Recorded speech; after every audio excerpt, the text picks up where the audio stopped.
Hi, this is Carson with Troy, and I have with me best-selling author Joanna Reeder. Now, Joanna, you are very prolific, and if I miss a series or a book, I apologize. But some of her books include Inner Dreams, the Inner Dreams trilogy, the Dreamwalker Academy, Raven Court, um, and looks like a new series that's coming out in a few days. Hmm. Courting Faith, Thieves, and Crowns. Unfortunately, this will probably be out in February, so people that are listening, look this up and purchase it. It'll be there. It'll be there. Um, and then some others. And you've written some with a partner. You've had other people, looks like maybe written in your world or with them, with the Shifter Academy. Yes. So, Joanna, take away. Tell us a little bit about yourself and yeah, go ahead. Okay. Thank you for having me. My name is Joanna Reeder. I'm a young adult fantasy author. I have almost 19 books published. It will have been by the time this is out, that next book will be out. I mean, I've been writing my whole life, but I started my publishing journey in 2018. So it's been almost 5 years since In Her Dreams was first published. I live in Utah. I have three little kids, and I have to just scrape out time to write with them. They're all in school now, so I have a little bit more time. But yeah, that's me. 19 books in 5 years. That's amazing. I mean, with three kids, husband, I read on your bio that you have, you rely on Dr. Pepper.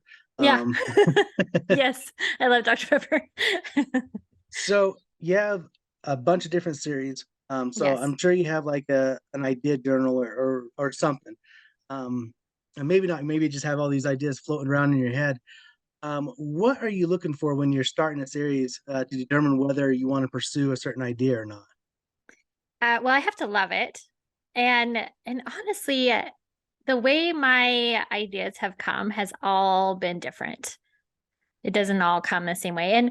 And yes, I've been doing this for 5 years, but I've been writing a lot longer than that. My debut novel took a long time to get it written and polished and everything. But yeah, I kind of come up with ideas in different ways. So my In Her Dream series, it's about a girl named Emily who experiences the memories of the dead in her sleep. So she time travels in her dreams. And when I came up with the idea for that, I was pushing my then baby, who is now 10, in a stroller through a cemetery because I love walking through cemeteries because they're quiet. There's not a whole lot of people around. There's not a lot of traffic. And I was pushing him through in a stroller one day and I was just reading the headstones and just wondering, I wonder like what it would be like if we could see just a little snippet of a memory that they had, like something that happened in their life, which I'm sure is, so different than mine living, have a glimpse of that. And so that's where kind of the premise of that story came about is a girl that gets to do that, that she gets to experience those memories and kind of have like a link into the past.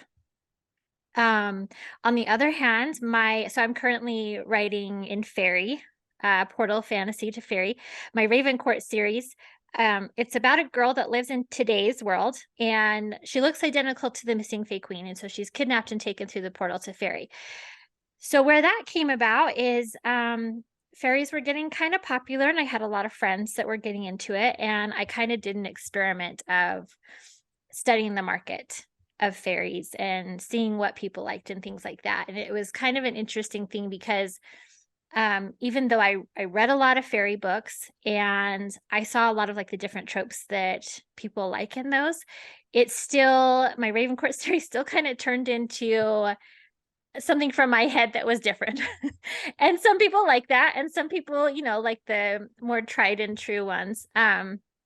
But that's where that came about. And my book that will now have been published, it's called Courting Faith, Thieves, and Crowns. It's also in fairy. It's in the same world, but it is in the past. So there's no portal jumping because it's like way in the past. And this one, I love the selection series if you're familiar with that one. And I love watching The Bachelor with my husband. And because I like it so much, I'm like, I need to write a book that has like those elements in it. And so that story, it's about a half Fae Amberly, who's a thief, and she's hired by the king to pose as a contestant to win the heart of the prince. And she's gone undercover because she's supposed to figure out like who is the right Fae for the prince. And so yeah, like ideas have all like come differently. My Shifter Academy, I wrote a trilogy with 4 other authors. And the way that one came about is there was a group of authors that were looking for a sort of collaboration for a bunch of authors to write different stories set in the same world of this like Shifter Academy. And to kind of kick it off, the 5 of us wrote 3 books together, and it's kind of like a little bit like Harry Potter, where a girl who doesn't know she's a mermaid finds out she's a mermaid and goes to this Shifter Academy, which is an academy for shifters. And it's set in a kind of a cool location. It's under the one of the Great Lakes, like I think it was Lake Michigan. And there's this dome that they all go into this school in this dome. And so from that trilogy, the like spin-offs of that story. And so this idea was already created by someone else, but I just fell in love with it. And I had the idea. I like the past for some reason. I like the Victorian era, which is a lot of like where In Her Dreams is set in. And so I wanted to write a story that was set in the past in the Victorian era with shifters. And that's where Frost Boarding House came from. It's about Camilla at her family's boarding house, who she hates shifters and to come to stay at her boarding house. And so she's not thrilled about it. And what was so fun about that is that I was able to interweave like different ancestors from characters in the later, in the Shifter Academy series. And there was a lot of collaboration between the 5 of us. And we have like 20 plus books in that world alone, which is kind of fun because it just exploded. That's So amazing. that's long answer to your question. All my ideas they've come in different ways. No, I love that because I think asking people like where do your ideas come from is kind of a bad question, but like finding ideas that worth pursuing and being able to write in the ideas that you come from. Because I have tons of ideas every day, but like to narrow it down, which you know what to write about, which ideas to pursue. Like I think that's a better question. I love your answers because all of them have came differently. Mm-hmm. And being open to new experiences and thinking of different things. Like in your first one, it was you walking, in her dreams was you're walking in a graveyard. And then the second one, you're studying um, dream walk. That was that the your was that the one you were Yeah, studying so Faye? so And you matched the Bachelor with that? yeah, Yeah, that's what I'm currently that's what you like. I in love is that fake. Yeah. because like you're taking something fantastical and something mundane as like a TV show and like merging them together, which I think is fantastic storytelling. To be able to look at something that's fantastic and something that's mundane and merging them together, I think it's great, great storytelling what you can do. So all of your ideas are fantastic, and how to pursue them and whatnot is kind of fun because you fell in love with each of these ideas. So Hmm. it's amazing. And that's So what was important, was to fall in love with them. yeah, yeah. I mean, I can come up with lots of ideas where I'm just like, oh, um, I don't like it, but I'm going to write it, and that's not fun as a writer. Like you want to be just as excited as your readers as they're Exactly. reading it. Yes, exactly. So one thing I loved is there's some controversy, and you said you were kind of studying, going to fairies and fae. That was popular, so you studied that. Now, I'm not a huge proponent of writing what's popular, just don't jump in genres. But like I said, if you fall in love with something and you write something that just happens to be popular at the time, or be like, oh, this is becoming popular. I love this stuff. How can I be able to write it and be able to give fans what they want? I think that's important as well. Hmm. Um, what sort of things did you look at when you were writing that? Mainly it was like looking at the different tropes that were popular. Oftentimes there's like a broody fey prince or something. looking at like the different like the types of creatures that people use and enemies to lovers. That one's a really popular one right now. But like I said, what was kind of fun, and it might have been a mistake on my end, but I did not stick to like quote like what was popular with it because I took a new twist of it on my own. But I liked the exercise because it kind of just gave me an insight into like what readers like to read and what they're kind of looking for.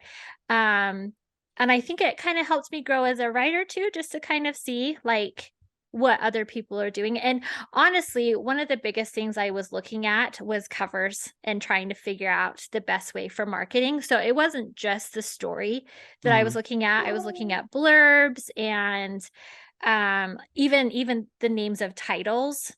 And so I think that's what I mostly got out of it was learning how to market because That's you know important as a writer. it's very important and it wasn't in my wheelhouse and it's been a struggle over the years to try to learn all those things, but it's important to learn those things so I can get my books in front of readers. So I think that, when I say I was studying the stories, that was only just one little part of it, that I was really looking at the whole, the package as a whole so that I could figure out how to appeal to readers and get them to click to buy. Right, and that's completely different as an indie publisher versus traditional publisher because you are in charge of marketing and you have to figure out how to sell your book, and you don't have the backing of Barnes and Noble or Hmm. someone else. And on Amazon, thousands and thousands of books get released a year, so you have to stand out. Exactly. Exactly. So yeah, it So, was really important for me to learn all those things in my market research. right, and you don't have the thousands to millions of dollars to push your book and to do Exactly. that. So, I mean, there is, I mean, you can look at writing and market either way, but like you have to sell your books and finding something that you love that readers also love to read, like being able to merge those, I think, can help you in your writer's journey for those people Hmm. who are beginning this. Exactly. So that's fantastic. What is a typical day like? What are some of your writing habits? Um, those have evolved over the years as my kids were really young when I was writing. I feel like I do best writing if I and I think this is because I had to teach myself to do this. That when my kids were little, I might only have like 15 minutes to just sit down and write.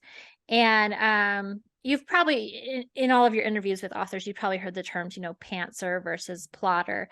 In the beginning, I was a pantser, which was fun. But when kids came along, and when I was a pantser, there was so many words that were kind of a waste because they didn't end up in the story. And so I learned how to outline, and I'm glad I did because that works better for me.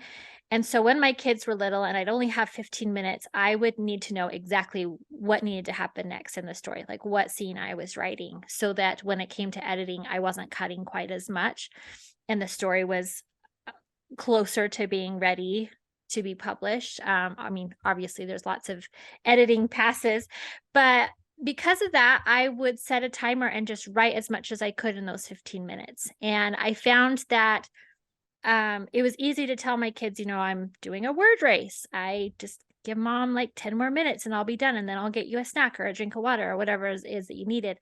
And I have found that my youngest is now in first grade going to school full time. So I'm still trying to get used to having so much time. But I have found that I still write better if I set those little short writing sprints instead of just sitting in front of my computer for hours and hours. It doesn't come quite as quickly. And I kind of do that with everything. I like to cut everything into little short tasks. Okay, I'm going to work on this for a certain amount of time and then on this for a certain amount of time. So it's still evolving. I'm still figuring it out. So, do you have a certain amount of like sprints you want to do throughout the day? Say like five or six, or you just okay? I got to run errands to the store at the store. So like after I get back, I'm gonna do 15 minutes there. Or I got like your That's kind of what I do. yeah. I plan pretty well as far as my novels, but as far as my schedule, I'm a little bit more flexible. No, like I mean, you're a wife, you got a mom. Mhm. how do you stay balanced? That's a good question. Still working on that one too. But honestly, I have found over the years that I am a better mom and I'm a better wife if I get my writing time in. And so just, I guess, prioritizing that it all matters, that making sure that, and, as my kids are getting older, they understand it even better that, mom needs to write if she's going to be happy. So, No, that's amazing. I don't know how you are, but with me, if I haven't done something and have it on my mind and I keep thinking about it, like I get more agitated because I haven't done it yet. yeah, same. Um, and so to get that out, even if it's 15 minutes, it does help. That and I like that because you have a certain block of time where you have 15 minutes or whatever, and you have to get everything out in that time. So your computer screen or your keyboard's probably smoking. It's probably just on fire. Sometimes. No, that's amazing. I mean, you said you began your journey about 10 years ago. As you were working on that first novel, how did you stay motivated? Or, how did you see that light at the end of the tunnel? Um, that was hard because it's a process. The first novel I wrote is actually not published. It's still, I call it my practice novel. And I worked on that one for years and it's gone through so many edits and still not good enough to be published. But see, back then it was a hobby for me more than anything, that I just did it when I had a spare minute, and I would go months without writing anything. And at the time, I'd always had the dream since I was probably 8 or 9 of being a published author, and so it was still just kind of this dream of, like, someday. But what was amazing is finally hitting the end of that first novel, even though it isn't out there, just feeling that accomplishment that I can do it, and it made writing In Her Dreams, it was still a long process, but it made it a little bit easier because I knew I could do it. I'd done it before. And back then I didn't have a timeline of like what I wanted to. I also, with my first novel, I queried it to traditional publishers. Got lots of rejections because it wasn't good enough to be published. But when I was writing In Her Dreams, I learned more about the indie journey. I had a friend that was doing really well with indie. And when I learned about all of the creative control she had over her books and her business, I was like, nope, that's for me. And so when In Her Dreams was finally ready, I was like, yep, this is indie. The indie route is the way I'm going to go. And I'm glad I did. No, that's amazing. That's a big decision for writers too nowadays. Mhm. Because I mean, 10, 15 years ago, like that wasn't an option. It was, in fact, when I started writing, and granted, I've had a 20-year journey, I'm still not published. But when I started writing, it was okay, get some short stories in a magazine first, and then Mhm. when your name's out there, then you can start querying. And it's it is just a query, like send 10 pages or 3 chapters to a big publishing house, and lots of times you'd look on their website and it was like, we're not accepting right now, or like, Mhm. and it was difficult. So like now people have so much more freedom with their work to get it out in readers' hands that I love it. I love the indie journey. I love people who are doing it. Um, so, like you said, you kind of have creative freedom and everything. Mhm. What were some of the process to find the editor, find a cover artist? Well, so my cover artist, I found she's one of the Shifter Academy authors, and that was something that she wanted to learn how to do, was do covers. And I have loved her covers since she started doing mine, and she has progressed in like how talented she is with that. And so I only use one cover artist now. She's now done all of my books because I recovered my In Her Dreams series 4 times, finally landed on the ones that I like, and she did 3 of the 4. So yeah, all of my books are done by her now. But as far as editors, I have gone through several over the years. Editing in the beginning was tricky because I was still learning. And so my first editor was, very much a developmental editor, helping me really like understand story and she edited my In Her Dream series, and I had to rewrite the last third of that first book because I was still learning. But as I worked with her, I learned a lot, and so her edit for my last book was more of just a copy edit because I had like finally started to grasp those things. And I've had other editors through the years. And some have edited several of my books, and then I've had some that just edited one book here or there. But I feel like it's always good to like kind of level up, become a better writer. That my have you heard of Kindle Vella? I have not. Okay, so Kindle Vella was launched in 2021, in the summer of 2021. It's Amazon's serial platform for serial stories. I started on there day one, and it started out with trading pages between me and another author friend who is an amazing editor. She is amazing, like developmental editor. She's really, really good. So we started out by swapping pages, and she helped me level up so much with that story that I learned so much, even though I had been doing this for several years already, that I feel like my writing has just, gone up a level with her. She's now my editor. We don't swap pages anymore. I pay her to edit because she's so good. Um, but but yeah, I don't know. I think everyone's journey there is different. There was a while where I just had just a line editor because I wasn't ready to level up, and everything, when I would read it, it was, the best it could be, as it always is. But as I leveled up, I would go back and read my earlier stuff, and it's like, yeah, I can see the mistakes here now that I um am better at writing. Does that make sense? Yeah. Like my book that's coming out in January, it's probably the best thing I've ever written. I'm really proud of it, and I think it's a big thanks to my editor. Her name's Kristen J. Dawson, and she's awesome. Nice. And that's kind of the goal as a writer, right? You don't want to stay stagnant. You want to keep growing as a writer, and you want your readers to grow with you. Exactly. Now, leveling up's important. And then we kind of touched on it in marketing. How have you stayed up on marketing and being able to market your books? What are some of the things you do? Oh, that's a never-ending learning process too, obviously. Um, Honestly, starting out, because it was just not something I went to school for or really was interested in, honestly, marketing, until I had to start marketing my books. I just started small with just small things. Like I think the first thing I had was a Facebook page, and that was it. And that was the only social media I did at the beginning.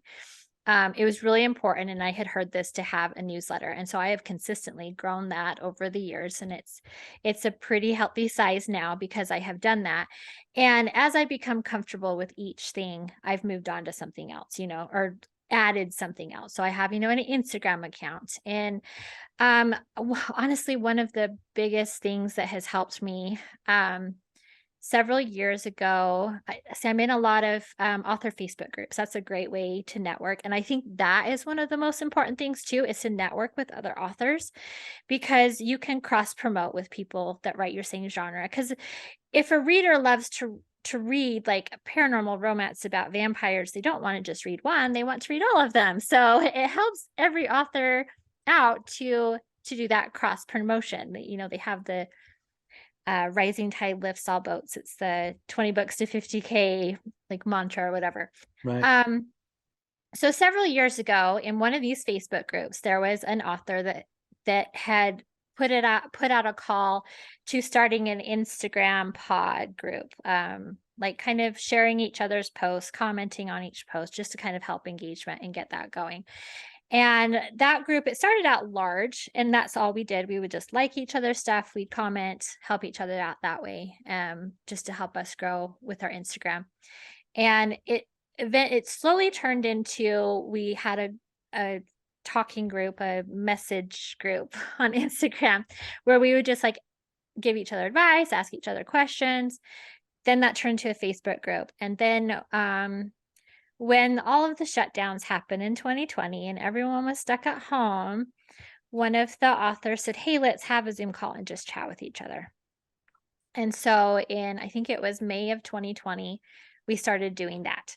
And by the end of that summer, we turned into a mastermind group where we are a mastermind of there's 13 authors, and we get together every Monday on Zoom, and we have ever since then, where we teach each other, ask each other questions about everything book related, marketing related. And I feel like I have learned the most for any of that through that group, that it just helps with, like, we collaborate together. We are all fantasy and sci-fi authors, so we all, write similar genres. And but yeah, I've learned so much by having that, like, group pull of brains together, that we can ask each other, that have tried different things, what has worked for people and what hasn't worked for people.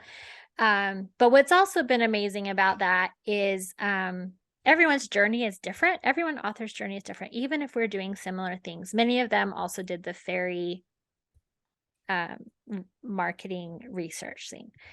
A lot of us wrote fairy books, and everyone's journey has been so different, even though we are all doing something that was so similar. So, yeah, as far as marketing, that's the best thing I've done, is just learning through other authors. I love that. Having a mastermind, I think, is a very important principle, and not a lot of people do that. I mean, I know it's been very successful in some businesses. I know it's been very successful in like personal lives. And for and this is a very generalized thing, but for fantasy and science fiction lovers that are want to be authors, sometimes we're like, speaking as me, like a little bit introverted. Mhm. So being able and willing to do that, reaching out to other authors, is kind of out of a lot of people's comfort zones, but you can get a lot of benefit from that. Yes. And I'm glad you said that, because I am such an introvert. I remember that first Zoom meeting we had, I was terrified to get on camera and talk to these other, and it just happens that we're all women. That didn't happen on purpose. It just is the way that the group came together. But a couple of years ago, one of the authors wanted to start a podcast talking about books. And that was something else that terrified me, just like having other people listen to me somewhere else, like even getting on camera to talk to just this small group of people was terrifying. And so that was even more so, but she encouraged me to join it, and I did. And I feel like because of that, it has opened well, it put me out of my comfort zone, but it helped me grow, like, as a person and as an author, because it opened up these opportunities, and made me feel more confident and feel okay going to, like, cons and events and book signings and all of that. So, I think it's very important. Whatever it is that's outside of your comfort zone, I think it's important to get out of your comfort zone, because what it can turn into is amazing. No, I agree. I think success is just outside your comfort zone, and you have to get out of that to reach it. Now, you mentioned cons. We met at FanX. I don't Yes, know if you remember or not, but I do. how I mean, with conventions, there's so many people that I just assume nobody will remember me because you just get face bombed, right? Like so many Yeah. people go by. Have you been to other cons, and how has that been successful for you? That I've turned that into a big part of my business, because my books seem to do very well. FanX, just this last year, that was my first FanX, but I've done different, so I've done a lot of signings, always with other authors. It's not something I like doing by myself. I've done it with other authors. I've also done some of the gift shows in the area, specifically around Christmas time. There's a big one in Salt Lake that's the family Christmas gift show, where a bunch of vendors from the area come and people come and get their Christmas shopping started. And I did that for the first time in 2021, and my books just sold like crazy, because for whatever reason, me telling someone about my book is easier than Amazon telling someone about my book because they are just different than the typical ones that people are on there looking for. And so yeah, this last year, 2022, I did several. I did another gift show up in Logan, Utah. I did FanX, which I will definitely be doing again because, and I also love connecting with the readers. I think that that's like the most fun part about it too, is connecting with people and talking to people that like sci-fi and fantasy like I do, and talking about, different books that we love. I think that is probably what I love the most about those is just connecting with people and chatting with people. And you were in a booth going back to like connecting with people with a lot of indie authors. Mhm. How did that relationship start? How did you get to be with all those authors? It was another one of those Facebook groups. It was Robert and Dan Zingari? Zingari. Yes. They were setting up a booth and they wanted all indie authors. And I said I'm in. And it ended up that there was 12 of us in that booth. And I made some amazing connections with the other authors that I was there. I feel like doing cons and things, it's great to be surrounded by people that write a little bit different than you do, whereas online you want to be surrounded by people that write the same thing because as we would draw people in, it's like, well, if you like romancy and princes and all that, then you read my books. But if you want more dystopian and military, then you read his book. So like we're able to direct readers, no matter what they like to read, to a book that we thought that they would love. Yeah, and I love that. As I was visiting the booth, I'd already interviewed Dan and Robert, Mhm. and he basically said, "Hey, he introduced me to everybody." But it was good because everything was like there was lots of like you said, 11 vendors There's there or 12 whatever, of us, 12 yeah. vendors.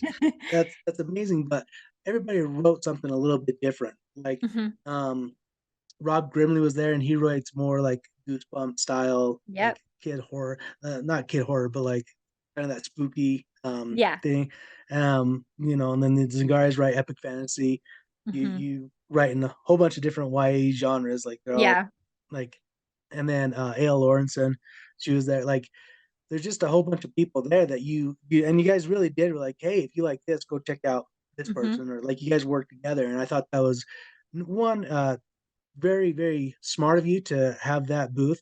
But two, you guys weren't selfish and trying to mooch off each other as well. Like Yeah. I didn't Exactly. see anybody being like, if I was talking to Zangari's, you didn't just kind of come over and try to steal me to talk about your books, right? Like Yeah. that was amazing. And I think as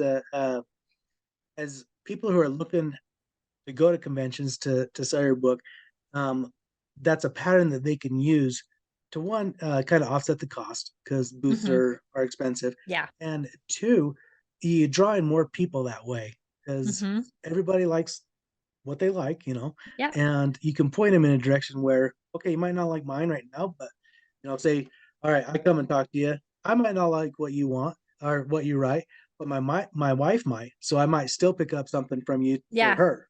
Like Yeah. there's lots of different ways that you can go about selling your books, and after my wife tells me about it, or after I read the back of your book, or you talk to you, like maybe I will like this. Like you just never know. It's true. It's true. But yeah, that was like the first thing that we all did is we learned about each other's books so that when we would draw any reader in, we could direct them to the type of book that they liked. And that's just what is amazing about the author community in general is that everyone wants to help everyone. Um that I mean, there's probably some exceptions out there. But that if you meet someone who's a reader, they don't just read one book, they read a lot. And so by helping each other and selling each other's books, it just helps everyone. It really does. Now you have a mastermind. Do you have a writing group as well that helps you? I used to. Used to? I used to. It kind of dissolved in 2020. It was a local group and it was too hard to get together once the pandemic started. Um, but it was an amazing group. It was the group that kind of helped me get started. It was the group I was with while I was still a hobby writer. It's where I learned that indie um learned about the indie publishing world and decided that that's what I wanted to do. It's where I got a connection to my very first editor. So it was an amazing group, and I learned a lot, and I grew as a writer in that time that I was in that group. Now I use beta readers and my editor, and that's kind of how my process goes now. Oh, that's really good.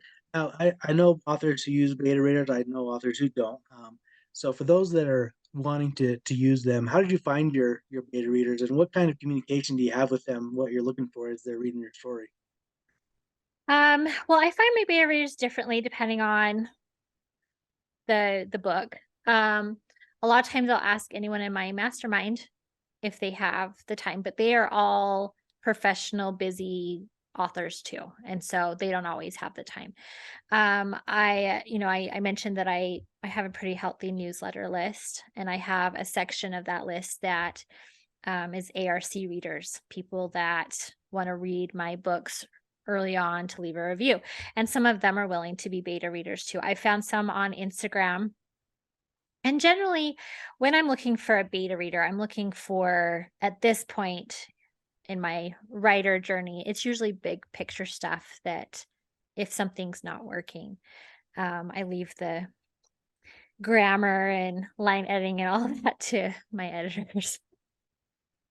Well, I know that some people who read books kind of get nitpicky with that, so it's probably good that, like, Yeah. okay, if you I mean, see, it's fine if they do. I'm like, if you yeah, see, because okay, so I have a English degree, but I was never taught grammar it's because kind of a I was lost art, in it is. So I was in honors English all through school, and they all just assumed we knew it. And as a kid, you're not going to like correct your teacher, say, please teach me grammar. And I right? never did. And so my grasp of grammar has been through reading and through writing. Like I feel like I'm a lot better than I was at the beginning, but I am still not great about commas and things like that. And so if a beta reader does point it out, I'm like, it's fine, but like it'll be fixed once my editor gets it. You know, you're a fantasy lover. Who are some of your influences? Um, And they don't necessarily have so to be fantasy authors, I went to school as an English major. I read a lot of classics, and for a long time that was my jam, was reading classics. I love classic literature. And then the hype of Twilight came. And I had read a little bit of fantasy growing up, but not a ton. And I just had to see what all the fuss was about. And so I read Twilight, and I kind of fell in love with the young adult fantasy genre. And from there I just read so much from that genre. so thank It's you, not Stephanie it's Meyer. Yeah, thank you so much. It's not my favorite series, but it's definitely what got me Well, everybody into needs it. like a portal, right? Like everybody Yeah, needs yeah, that kick started exactly. to get you in there. Twilight was mine. No, it's actually like I think without Harry Potter and without Twilight, like a lot of fantasy writers wouldn't be there today. Right, And like right. whatever, like if you don't like him, whatever, it doesn't really matter. But it, to say it hasn't influenced the writing community is very understated. I think Hmm. it has a lot. Definitely. Yeah, and especially Harry Potter. I feel like Harry Yeah. Potter definitely has, yeah. No, I mean, yeah, how many fantasy books started or had a school in it? You know, some sort of academy. Like it that really wasn't a main thing. Like still Hmm. before Harry Potter, it was still like Tolkien-esque. Like Yeah. you met in a pub or something and you went on an adventure, right? Like Yeah.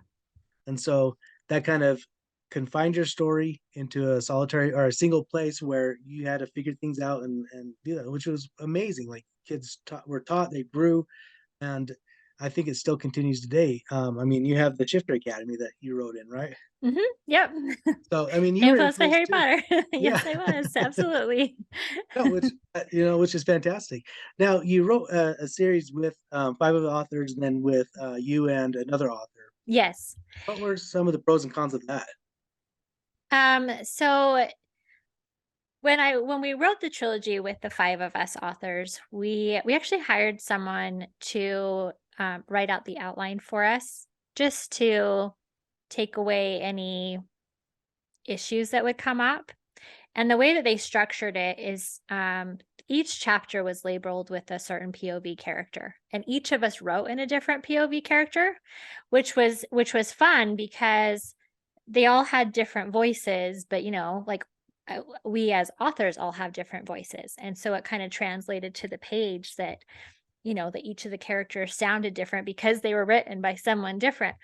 And so they labeled each of those characters that way. And the way we did it was just if it was your turn for a chapter, you would write it and you would send it to everyone, which was great because you automatically had four people that were very familiar with the story as like alpha readers to help you fix any mistakes or continuity, so that when we got finished with it, it was nearly polished, nearly ready. We didn't have to do a whole lot of editing going back because we had that.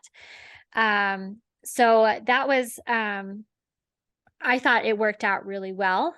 And it was my first the first time I had ever co-written, and it was actually only my 4th book that was published Oh, was wow. that first one, and so I was still kind of a newbie because I had only published, In Her Dreams up to that point, and what I also loved about it is I learned so much about writing from those other authors, because I feel like every author has different strengths, one of the authors, Jesse Booth, he is really good with action scenes, and I was not.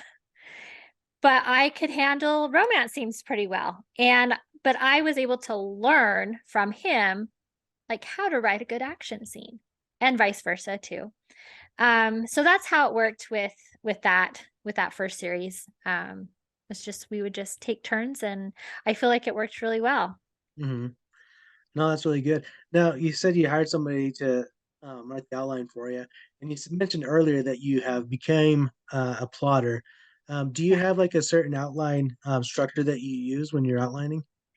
I do. That's something else that's kind of evolved over the years, but I really love the Save the Cat writes a novel. That's my go-to now. No, Um, like, there's quite a few that use that. yeah.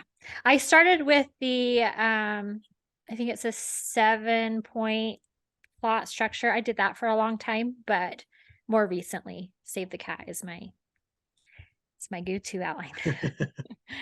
No, that's really good. Yeah, I've talked to quite a few authors and they recommend that one. So Mhm. if you are a pantser and you find yourself getting stuck or lost, like you said earlier, like there were lots of words that you wrote that you had to just cut. Like Mhm. you Yeah. don't want wasted time if you have just a limited amount of time. So I mean, maybe try plotting, maybe try save the cat, or even like you said, the 7 point structure, or yeah, 7 point plotting Yeah. structure. Like find something that works for you if pantsing isn't working. Yeah. Well, and honestly, those can work for pantsers too. I have a few friends that's how they work. They are pantsers, and they don't have a whole lot of words that they have to cut because they know the structure, and they know where they're going, and they don't need it all written out for them. But I mean, it can help either way, whether you're a plotter or a pantser. No, that's fantastic. That's great advice. Joanna, do you have any advice for anybody that wants to start their author journey today? Right. Write something you love. I think that's one of the most important things. Don't write what's popular. I know I said that I kind of had done that, but don't write what's popular. Write what you love because the readers can feel that. One of the reasons why my book that's coming out soon, why I feel like it is as good as it is, I've gotten a lot of like really positive feedback so far from it. I think it's because I loved every second I was writing that book. I loved it because I was writing a story that I loved about things that I just love to write about. No, that's great advice. And I'm going to do a couple caveats to that. If what you love is popular, go ahead and write that. Oh, yes, absolutely, absolutely. And two, I mean, we've talked about Twilight and Harry Potter, but those weren't popular genres Mm-mm. when they first came out. Like you can create a new genre if Yeah, you love it. So like those are don't be scared to write something different. And Hmm. like I said before, no one was writing about schools and wizards in the early '90s. Like, and Exactly. same with Twilight. Like nobody. I mean, there were plenty. Like you had Anne Rice, and you had a whole bunch of different people who were writing about vampires, but nobody was writing about like a vampire romance the same way that she did. So, I mean, you can create your own genres if you're writing the stuff that you love. So that's great advice.